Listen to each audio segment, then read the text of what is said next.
Welcome to the training audio. Remember to follow the 5-day method. Let's begin. First, I am practicing head voice. My pitch is very high. I notice the vibration, the feelings happening in my head, mostly. Next, I move the vibration to my nose. I feel the vibrations in my nose, and of course, this sounds a little strange. For throat vibration, I drop my pitch to the middle level. I relax my throat and let it vibrate. I put my finger on my throat to feel the vibrations.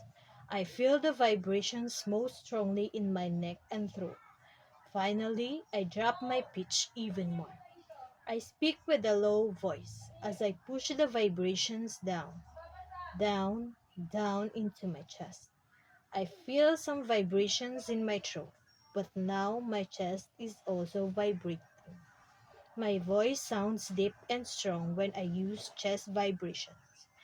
As I practice, I easily move sounds vibrations up and down my body. I am now ready to master the specific sounds of English.